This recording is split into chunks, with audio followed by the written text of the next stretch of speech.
This story struck me for a couple of reasons. That I don't think it's indicative of all charter schools, but I can assure you, if this was a story of public schools, you would hear every libertarian and every conservative out there showing that the existence of fraud proves why we shouldn't have public schools, why we shouldn't have government intervention in our education, why we should get rid of the Department of Education, etc., etc.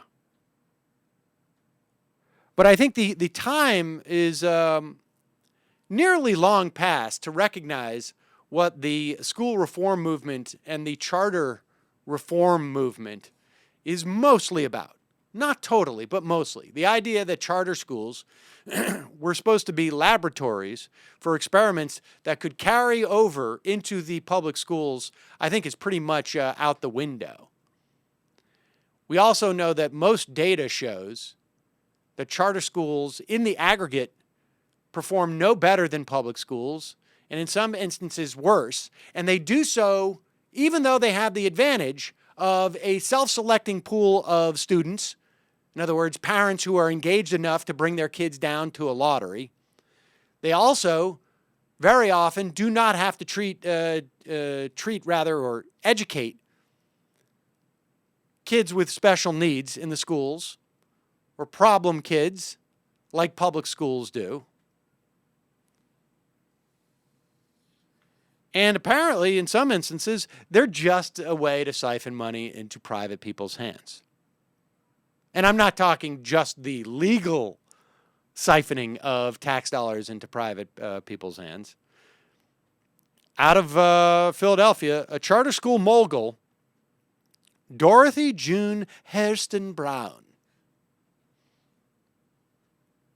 Who could have imagined? Who received accolades for students' test scores and gained notoriety for collecting large salaries and suing parents who questioned her actions. Was indicted on multiple counts of wire fraud, obstruction of justice, and witness tampering. Dorothy June Hairston Brown, 75. Who could have imagined? And 4 executives from her charter schools were charged with defrauding 3 charter schools of more than $6.5 million in taxpayer funds. And that's what she just did by illegal means. She had founded 3 small charter schools in Philadelphia and helped create the Agora Cyber Charter School, which provides online instruction to students across the state in their homes. She was paid $150,000 for working 30 hours per week at the laboratory until that October, and then $115,000 for 30-hour week at Ad Prima. In addition, she was a paid consultant to Planet Abacus and Agora, which time was headquartered in Devon. In other words,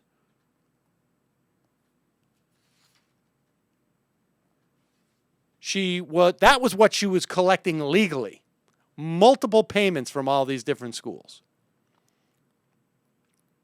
Eventually, state law was changed to say that you can't really collect multiple salaries from schools or companies that provide services to charter schools.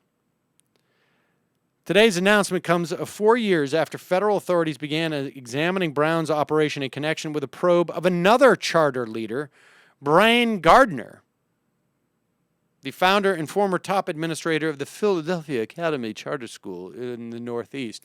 Now, of course, he never faced charges because of an Inquirer report of allegations of fiscal mismanagement and nepotism at the Philadelphia Academy. Gardner committed suicide shortly before federal criminal charges were announced.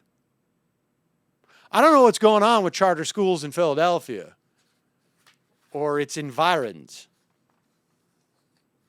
but I would love to see the libertarians and conservatives who, whenever they hear of Medicare fraud, of course perpetrated by private actors, or whenever they hear of any type of fraud dealing with a government agency, they want that thing shut down. I can't wait to hear their resounding cry to end the charter movement in this country.